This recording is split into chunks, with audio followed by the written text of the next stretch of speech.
reproduction and life cycle in cycas. Cycas, which is a gymnosperm, reproduces by two methods until it reaches sexual maturity, that is, from the birth till 10 to 12 years, it will be reproducing by vegetative method by the formation of bulbil or adventitious buds, and then when it reaches sexual maturity it will reproduce by sexual reproduction. Sometimes even especially in the northern Indian regions, it has been seen that mature female plants, in absence of male plant, they also reproduce by the vegetative method. Hello students, I'm Dr. Ayantika Das and welcome to Botany with Ayantika. आज मैं discuss करने वाली हूँ reproduction and life cycle of Cycas. Cycas की एक overview and other morphology anatomical details has been discussed in the first part of the video, जिसकी link मैंने description box पे दे रखी है, या तो आप मेरे यूट्यूब चैनल पे जाके ये देख सकते हो different gymnosperm videos. So let's begin the video. So asexual reproduction जो है, जो vegetative reproduction, that is through the formation of bulbil or adventitious buds. Adventitious buds जो है, ये कुछ ऐसे दिखने में ऐसे होते हैं, and these are the clonal structure, क्योंकि जो मेल प्लांट है उससे अगर बल्बिल निकल रही है, एडवांटेशियस बर्ड निकल रही है, तो वो मेल प्लांट को ही प्रोड्यूस करेगा. एंड ये this method of reproduction continues till 10 to 12 years till sexual maturity has been reached. तो बल्बिल दिखने में कैसा रहता है? It's like this. ये जो बल्बिल है, this is, say for example, this is the caudex of the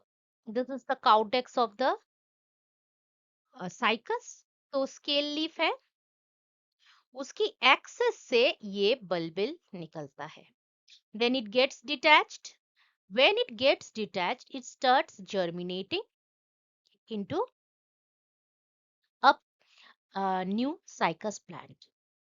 okay, so ये बल्बिल या एडवांटेशियस बड्स जो है, इसके ये cover it remains covered with the scale leaves ऐसे. Then on the lower portion roots develop and upper portion में the leaves develop. So ये जो एंटायर स्ट्रक्चर है bulbil, this entire structure bulbil, ये तब तक डोरमेंट रहता है जब तक ये पेरेंट प्लांट से अटैच रहता है. लेकिन जैसे ही it falls down, it starts germinating. So here you can see bulbil dormant थे, लेकिन it didn't get detached. So ये इधर प्लांट से अटैच्ड रहते ही इसका जर्मिनेशन हो गया. So this type of germination can also be seen.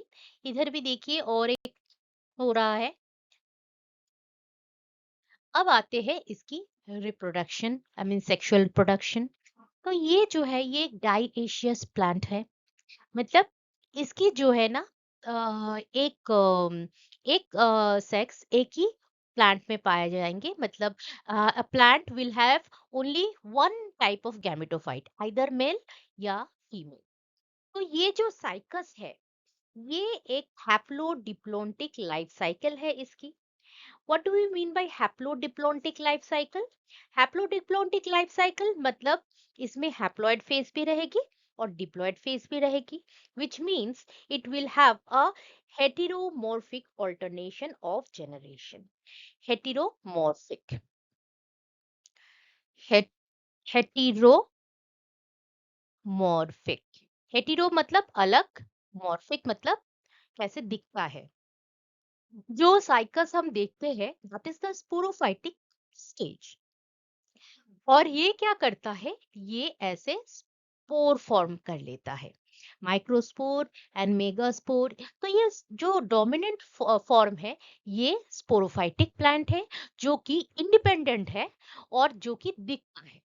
बाकी जो गैमेटोफाइटिक प्लांट है, गैमेटोफाइटिक फेज है, that is the sporangia, the spore, not the sporangia but the spores, the microspore, the megaspore.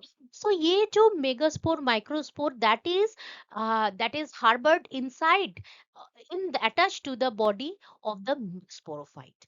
So sporophyte एक body plant है, उस plant में ही हमको the gametophytic generation दिख जाते हैं। So gametophytic generation is dependent upon the sporophytic generation, और ये बहुत ही short living phase रहता है, gametophytic phase। तो देखते हैं इसकी जो अ, मेल रिप्रोडक्टिव ऑर्गेन है, उसको हम बोलते हैं cone. This is a cone. these are different type of cone, different species के अलग रहते हैं। तो ये जो कोन रहती है, इसमें ये आपको, अगर हम देखें तो ये सारे जो है, ये माइक्रोस्पोरोफिल। एक मेल कोन में एक सेंट्रल एक्सिस रहती है और एंगल पे स्पोरोफिल अटैच रहती है, स्पाइरली अरेंज्ड, और ये बहुत ही कंपैक्टली अरेंज रहती है, इसीलिए हम इसको कोन बोलते हैं। Okay, when the sporophylls are very compactly arranged, this is called the cone. Okay, एक एक ही कोन पर ईयर प्रोड्यूस हो सकता है, एक ही one male cone per year. और ये जो है ना, अपना कॉर्डेक्स जो है, जो स्टेम है, उसके एकदम एपिकल मेरिस्टेम से तैयार होता है। तो एपिकल ग्रोथ जो है टेम्पोररीली स्टॉप हो जाता है। फिर जैसे ही आफ्टर सर्टेन पीरियड, जैसे मेल रिप्रोडक्टिव जो माइक्रोस्पोरोफिल जो कोन है, तो वो पूरा मैच्योर हो गया, तो इट मूव्स। तो ये जो है ना, ये साइड हो जाते हैं, इसके एकदम बेस से और एक एपिकल मेरिस्टेम निकलता है, एंड द ग्रोथ कंटिन्यूज। तो ये जो टेम्पररी स्टॉप हुआ था, that this type of growth is called the sympodial growth. These are the how the male cones look in cycas. Or one thing that is very common, very interesting, that male cones of cycas are the largest among the gymnosperms. Structurally कैसे रहता है, एक central जो axis रहती है, और these are the sporophylls, this is the sporophylls. सो अगर देखेंगे, स्पोरोफिल जो है कुछ ऐसा दिखता है, और इसकी जो ये नीचे वाली साइड है, यहाँ पे सोरस रहती है। ओके, एंड ये जो सोरस रहती है, ये आइदर तो 3, नहीं तो 6 स्पोर्स एक साथ रहते हैं, that is called the strobilus. तो ये सेंट्रल वाला जो पोर्शन है, ये स्टेराइल है। ये आउटर वाला जो पोर्शन है, ये वाला आउटर वाला जो पोर्शन है, ये फर्टाइल है। और ये ऊपर के साइड और नीचे के साइड जो है, ये भी स्टेराइल रहते हैं। ओके, अब जो है, अगर हम एक एक स्पोरोफिल को देखें, तो स्पोरोफिल की जो अपर पोर्शन रहती है, ये वाला, इसको हम बोलते हैं एपोफाइसिस, और ये स्टेराइल ही रहता है। और जो स्पोर के नीचे वाले पोर्शन, ये वाले पोर्शन, इसमें ऐसे सोरी देखे जाते हैं, ऐसे सोरी देखे जाते हैं, ऐसे। तो यहाँ पे देखिए, ये जो सोरस है, दिस इज अनडेहिस्ड, और ये जो सोरस है, इसमें स्पोर ऑलरेडी निकल के बाहर चला गया है। सो दिस इज अ डेहिस्ट्रोस। We have an apophysis, and this is the fertile region. Fertile region कौन सा? नीचे वाला region, containing all the sorus is the this is the fertile region. So अगर हम ट्रांसवर्स सेक्शन में देखेंगे, तो कुछ ऐसा ऐसा एक एक जो सोरस है, एक एक सोरस जो है, तो अगर एक पोर्शन को हम देखें तो ऐसे इसके अंदर ऐसे स्पोर्स रहते हैं, और ये जो है ना स्पोर तभी डिस्पर्स होती है जब ये थ्री सेल्ड स्टेज में ये डिस्पर्स होता है। Okay, so this is how in transverse section the microsporophyll looks like. This is the microsporophyll with the sporangium here, और ये जो छोटे छोटे गोल गोल ये जो है ये स्पोर्स है। अब एक एक स्पोर जो है स्पोरेंजिया के अंदर, एक एक जो स्पोर है वो कुछ ऐसे स्टेज में ये निकलता है। और यहाँ पे देखिए, this is the prothallial cell, this is the stalk cell, this is the tube cell, tube nucleus. तो अगर हम इसकी गैमेटोफाइट मतलब जो स्पोर है उसकी हम डेवलपमेंट देखिए, तो एक सेल रहती है, पहले एक ही न्यूक्लियस रहती है, देन अनइक्वल डिवीजन से एक नीचे वाला प्रोथैलियल सेल और ऊपर जो जेनरेटिव सेल। अब जेनरेटिव सेल अगेन डिवाइड होके एक ट्यूब सेल कर लेती है और एक दूसरा जेनरेटिव सेल कर लेती है।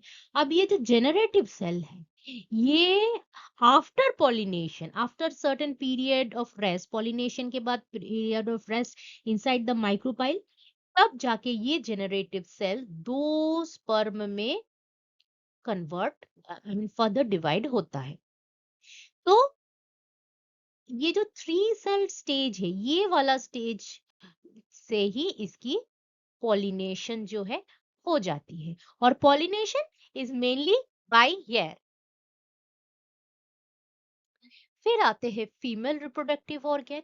अब फीमेल रिप्रोडक्टिव ऑर्गन कैसे कहाँ पे होता है, ये भी tip of the plant Cordtex पर, यहाँ पे जो है ना एपिकल मेरिस्टेम यूज्ड अप नहीं होता। तो ये रहा अपना टिप। तो इधर इधर इधर जो है ना माइक्रोस्पोरोफिल, ये स्ट्रोबिलस नहीं फॉर्म करती, एक एक ये जो है this is the cluster of microsporophyll. एक एक जो स्पोरोफिल कुछ ऐसा दिखता है, मतलब कुछ इधर जो है, and then we will have this, so it will look like this। तो यहाँ पे ये जो है स्पोर है, ये जो है स्पोर है। So this is how a macrosporophyll looks like. So it does not form a cone, but it forms a sporophyll। और ये sporophyll जो है एक spirally, एक जो अपना it is arranged spirally, it is arranged spirally, spirally it is arranged। और ये जो है ये instead of forming a cone it forms a sporophyll. ये खासियत है साइकिडेसी फैमिली की। अब ये जो स्पोरोफिल के हम अगर स्ट्रक्चर देखें तो ऊपर वाला जो ये वाला पोर्शन है, ये वाला पोर्शन है, this is like a leaf. पर मिडिल वाला पोर्शन अगर देखेंगे, this portion that contains the spores. और अगर हम नीचे वाला पोर्शन देखें like this portion, then this is the stalk. और इधर जो है ना एपिकल मेरिस्टेम यूज्ड अप नहीं होते हैं, तो इस टाइप ऑफ ग्रोथ को हम बोलते हैं मोनोपोडियल। अगर हम स्ट्रक्चर को देखें तो this is the foliar region, this one is the foliar region, the middle portion this is the fertile region, and this is the stalk, basal sterile stalk। अब इधर पे दिखा गया है चार, लेकिन जनरली 6 से 8 जो है मेगा मेगास्पोरेंजियम रहती है। ओव्यूल जो है ना 6 से 8 जनरली रहती है। ओके, अब यहाँ पे एक ही टाइप के हम दिखाए हैं, लेकिन ये जो है ना structurally it can be different, it can be like, it can be it can be like this one, it can be like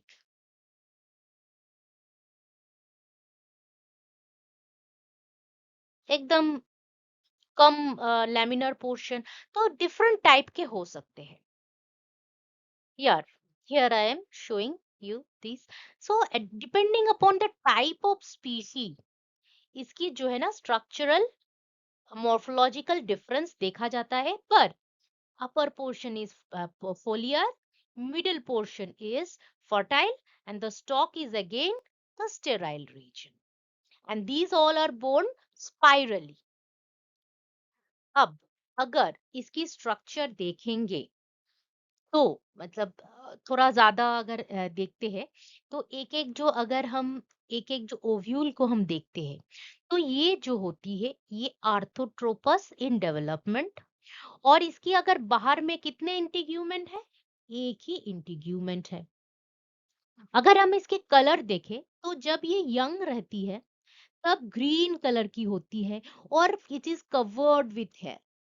लेकिन जैसे ही ये मैच्योर होता है, फर्टिलाइज्ड हो जाती है, तो इसकी कलर जो है ना ऑरेंज कलर हो जाती है। हेयर सारे रिमूव हो जाते हैं और बहुत एक स्वीट स्मेल छोड़ने लगता है when it is fully fertilized. अब ये कलर चेंज क्यों होता है? एक तो पिगमेंट की चेंज की वजह से, और पिगमेंट चेंज होता है, हेयर्स जो है ये फॉल आउट हो जाते हैं, and sweet smell. All these three changes, they attract animals to disperse the seed to further places. इसकी जो अपर वाला पोर्शन, जो फ्लैशी वाला पोर्शन होता है, उसको एनिमल्स खाते हैं, बाकी फेंक देते हैं। तो इसकी जो है ना फ्रूट की जो है ना डिस्पर्सल भी इजीली हो जाता है। और इसकी इसकी जो ओव्यूल्स है, this is largest in the plant kingdom, just like the I mean इसकी अगर हम स्ट्रॉबिलस को देखें, मेल स्ट्रॉबिलस, वो भी बड़ा था, तो इसकी ओव्यूल भी काफी बड़ा है इन द मेल। अब ये जो ओव्यूल है इसकी जो कवरिंग रहती है तो ये 3 लेयर की रहती है। जो आउटर और इनर वाला लेयर है इसमें क्या होता है, फस्कुलराइजेशन है, मतलब जाइलम फ्लूएम की कनेक्शन रहती है, तो ये बहुत फ्लैशी रहती है। लेकिन जो मिडल वाला पोर्शन है वो काफी, उसमें वस्कुलराइजेशन नहीं पहुंचती, तो ये काफी stuff and stony in structure. So अगर देखेंगे, ये अगर हमारा ओव्यूल है तो इसकी जो इनर और आउटर ये काफी फ्लैशी है, जो कि मैं येलो से ड्रॉ किया। और जो मिडल वाला पोर्शन अगर है, मिडल वाला इंटीग्यूमेंट, दिस इज स्टोनी, और इसको बोलते हैं sarco sclerotesta. Outer and inner is called the sarcotesta, middle वाला पोर्शन को हम बोलते हैं स्क्लेरोटेस्टा, जो कि काफी स्क्लेरोटिक, काफी हार्ड होती है। अब अगर इसकी ट्रांसवर्स सेक्शन हम देखें तो हम देखेंगे कि ये जो है, अगर इसकी स्ट्रक्चर देखें तो इसकी जो है इंटीग्यूमेन है, this is the outer, this is the inner, और ये दोनों ही जो है ना फ्लैशी होती है। और ये जो मिडिल वाला पोर्शन है ये काफी स्टोनी। फिर आता है ये जो रेड कलर का न्यूसेलस। अब nucellus, what is nucellus? Nucellus is nutritive tissue inside the integument. Integument के एकदम इन इनर में क्या है? न्यूसेलस। अब ये न्यूसेलस जो है it's flashy and it is nutritive in function. अब अगर हम ऊपर के पोर्शन देखें तो ऐसा जो एक पासेज हम देखते हैं, that is called the micropyle. और ये माइक्रोपाइल जो है, this is for the pollens to enter the chamber. Micropyle जहां पे खत्म होती है, we have this beak like structure which is called the nucellar beak. Nucellus में जो बीक लाइक स्ट्रक्चर रहती है, that is called the nucellar beak. और ये जो ऐसा तैयार स्ट्रक्चर तैयार हुआ, that is due to dissolution of few sales of the nucellus. और ये सेल जो है ये डिसॉल्व हो जाते हैं, तो ये जो कैविटी बनाते हैं, that is used for collection of pollen. जैसे ही पोलन आता है तो कुछ देर तक तो इधर ही ये स्टे करता है। और हमको पता है कि पोलन जो है ना, ये इधर आके, मतलब पोलन चेम्बर के अंदर आके, इसकी जो जनरेटिव सेल है it divides to form two sperm. तो इतना तक, यहाँ तक जो आके कुछ दिन तक जो पोलन ग्रेन्स जो है ना इधर ही रहता है, एंड इट स्टार्ट्स डेवलपिंग। अब इसके बाद हम देखते हैं कि न्यूसेलस के नीचे आती है हमारी जो ये वाली chamber, this is called the archegonial chamber. और इसके एकदम नीचे हम देख रहे हैं दो आर्किगोनिया, और उसके नीचे आते हैं हमारे और एक nutritive tissue, the endosperm. Usually क्या होता है, जो एंजियोस्पर्मिक प्लांट्स है, मतलब जैसे आम के पेड़, नीम के पेड़, तो उधर जो है ना एंडोस्पर्म क्या रहती है, 3n इन एंजियोस्पर्म। क्यों? क्योंकि ये जो है ना एंडोस्पर्म फॉर्म होता है आफ्टर फर्टिलाइजेशन। पर इधर हम देख रहे हैं एंडोस्पर्म पहले ही तैयार हो जाते हैं। तो endosperm is haploid just like the cells of the archegonium. और आर्किगोनियम में भी अगर हम देखें, ये वाला जो है this is the egg cell which is again n haploid. So this is how the transverse section of our megasporangium looks like. और थोड़ा डिटेल में देखा गया है, you see sarcotesta and the sarcotesta, this one outer and the inner one has got vascularization, but ये वाला जो sclerotesta, ये वाला it does not have any vascularization। और एक जो है आर्किगोनियल चेम्बर में आपको कितने आर्किगोनिया दिख रहे हैं, इधर तो सिर्फ दो ही दिख रहे हैं, पर जनरली 3 से 8 तक आर्किगोनिया रहती है। ओके, तो आर्किगोनिया जो है ना ये कैसे डेवलप होता है, कोई भी मेगास्पोर जो है ये पहले तो डिवाइड करके, कोई भी मेगास्पोर जो है ना 2n होगी, तो ये मियोसिस करके डिवाइड करके कितने 4 हैप्लॉइड सेल्स तैयार करेंगे। अब इन चारों में से एक ही अल्टीमेटली फॉर्म करता है एग सेल। क्योंकि ये ऊपर वाले जो पोर्शन है, जितने भी 3 सेल्स है, ऊपर वाले जो 3 सेल्स है माइक्रोपाइलर एंड में, वो डीजेनरेट हो जाते हैं, और जो नीचे वाला है वही ultimately forms the entire egg cell। अब तो हम अभी देखते हैं पॉलिनेशन। हमने पहले देखा था कि जो पोलन ग्रेन होती है ये 3 सेल्ड स्टेज में, 3 न्यूक्लियस वाला स्टेज में ये पॉलिनेशन होता है। अब पॉलिनेशन बाय विंड, अब हमने देखा था कि ये अगर हमारी transverse section of the sporangium है, तो जो माइक्रोपाइल के ठीक ऊपर वाले पोर्शन में एक लिक्विड जो है ना that is oozes out from the micropyle, इसको हम बोलते हैं पॉलिनेशन ड्रॉप। ये है हमारी पॉलिनेशन ड्रॉप। तो ये पॉलिनेशन ड्रॉप क्या करता है, ये एक स्टिकी जैसा लिक्विड होता है। तो जो पोलेंस आके इधर आके स्टिक हो जाता है, ये जो पोलेंस है, ये जो दिख रहे हैं, ये जो दिख रहे हैं स्टिक कर गए हैं, ये पोलेंस है। तो धीरे धीरे पॉलिनेशन ड्रॉप जो है ना ये सूखने लगता है, और जैसे ही ये सूखने लगता है तो पोलेंस जो है ना नीचे आ जाते हैं।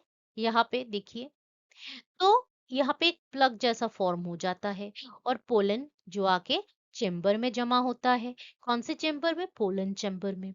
और इधर कुछ देर तक डोरमेंसी के बाद ये क्या करते हैं, पोलन जो है ना अपनी अपनी ये है अपनी पोलन, तो पोलन की जो जनरेटिव सेल ये डिवाइड हो जाते हैं इनटू 2 स्पर्म्स, और ऐसा 2 स्पर्म्स में डिवाइड हो गए। देन यहाँ पे जो ट्यूब ट्यूब न्यूक्लियस है, ये पोलन ट्यूब फॉर्म करता है। कैसे? हमको पता है कि पोलन जो है उसकी एक्साइन एंड इंटाइन रहती है। से for example this is the red coloured intine and this is the exine and this is the intine.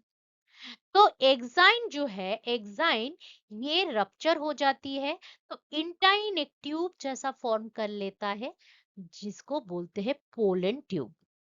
तो पोलन ट्यूब में जो ट्यूब न्यूक्लियस ये इधर तक आ जाता है, और जो हमारा बॉडी सेल था, जनरेटिव सेल था, वो डिवाइड हो गया again into a stalk cell यहाँ पे एंड द बॉडी सेल। अब ये जो बॉडी सेल है, ये फर्दर डिवाइड करके दो स्पर्म बनाती है। मतलब पहले था हमारे एक ही सेल, तो उसके बाद क्या हुआ, ये डिवाइड होके अनइक्वल डिवीजन होके ये हो गए। फिर क्या हुआ, फिर again we have one prothallial cell, one generative cell, one tube cell. अब ये जो प्रोथैलियल सेल, इसको फर्दर डिवाइड, इसको सॉरी ऐसे डिवाइड करके एक बन गया स्टॉक सेल, दूसरा बन गया बॉडी सेल। अब ये बॉडी सेल क्या हुआ, दो डिवाइड करके दो स्पर्म प्रोड्यूस किए, और स्पर्म कुछ ऐसा दिखता है, जहाँ पे देखिए ये जो लेयर है, this is a ring of सीलिया। और ऐसे 5-6 रिंग तो ऐसे रहती ही है सीलिया के bands. And this band of सीलिया, ये तो उडोगोनियम में भी देखा जाता है ऐसा बैंड ऑफ सीलिया, पर उधर एक ही लेयर रहती है। एनीवे तो ये जो है ऐसे bands of cilia, they what does they help in swimming of the sperms. So अब हमको पता है कि हमने देखा था एंथ्रीडियल चेम्बर में ऐसे एंथ्रीडिया रहती है। अब स्पर्म आया, स्विम किया, तो जो एंथ्रीडिया है उसकी भी तो उसकी भी तो नेक कैनल सेल रहती है। तो ये नेक कैनल सेल डिसॉल्व होके एक पैसेज क्रिएट करता है for the sperm to swim and swim to the egg. जैसे ही the sperm comes, they I mean the first the membranes fuse, and then the male and the female nucleus fuses. So क्योंकि the sperm which has got many rows of cilia, तो ऐसे वाले जहाँ पे sperm swim करके आता है, ऐसे वाले फर्टिलाइजेशन प्रोसेस को बोलते हैं ज़ोइडोगैमी इन जिम्नोस्पर्म। अब क्योंकि पोलन ट्यूब जो है, it was formed, so this type of it is also called the siphonogamy. Okay, तो हमने देखा कि दो स्पर्म्स थे, तो इन दो स्पर्म में से एक ही, only one sperm will fuse with the female nuclei and other will get degenerated. अब जब पूरा फर्टिलाइजेशन हो गया है, तो this is a diploid nucleus, this one.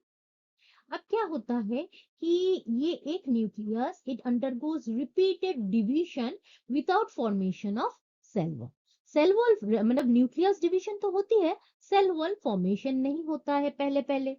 फिर बाद में लोअर पोर्शन से ये इसकी सेल वॉल फॉर्मेशन होने लगती है। तो ये अपना लोअर पोर्शन जो है, इनसे ही एम्ब्रायो बनती है। जो मिडिल वाला पोर्शन है, उससे क्या बनती है, सस्पेंसर। और ये अपर जो पोर्शन है, जहाँ पे काफी फ्री न्यूक्लियस देखे जा सकते हैं, that forms a nutritive layer. So यहाँ पे अगर हम देखें, तो this is the embryo region, this is the suspensor region, और ये जो है ना हॉस्टोरिया। और हॉस्टोरिया में क्या रहती है, बहुत सारे फ्री न्यूक्लियस रहती है। ये अपना एम्ब्रायो जो कि फर्दर डिवाइड होके दो कॉटिलेडन बनाती है। ओके, तो सीड जो है ये अपना मेन आपकी गोनिया है जो फर्टिलाइज कर गया है। सो इसके जो है इधर हम देखते हैं कि दिस इज अवर एम्ब्रायो, पर एम्ब्रायो के बाहर भी बहुत कुछ दिख रहा है। ये जो ग्रीन वाला पोर्शन है, this is the sarco, the outermost integument, that is the sarcotesta. ये जो ब्राउन कलर का दिख रहा है, ये वाला, दैट इज द स्क्लीरोटेस्टा। और उसके अंदर ये वाला जो रीजन है, दिस इज ऑल्सो द सार्कोटेस्टा, और फ्लोटेशन टिश्यू भी कहते हैं हम इसको। और ये एंटायर जो व्हाइट कलर में दिख रहा है, this is our gametophyte. This is the free nuclear portion. Then somewhere अगर अंदर देखते हैं तो वी हैव द सस्पेंसर, और एकदम नीचे है हमारा एम्ब्रायो। तो जर्मिनेशन के टाइम पे देखा जाता है जो अपना एम्ब्रायो था वो तो डिवाइड करके दो कॉटिलेडन बना लिए हैं, and then it forms a radicle and plume also. पहले तो रेडिकल फॉर्म होता है, धीरे धीरे अपर प्लूम भी फॉर्म होता है। तो ये वाला पोर्शन तो सीड के अंदर ही रहता है। Okay, only radicle comes out, then the plume comes out. तो कुछ ऐसा ऐसा होता है। So this this portion, this is the number one. Then we have the cotyledons coming out. फिर देखिए ये वाला जो है ना, ये फ्री न्यूक्लियर पोर्शन है, ये सस्पेंसर वाला पोर्शन है। इसके बाद आता है कि रूट या रेडिकल जो है ये आगे ऊपर आया है। First this, then we have this one. जैसे इधर देखिए रेडिकल के साथ साथ प्लूम भी निकल रहा है और कुछ ऐसा दिखने में लग रहा है।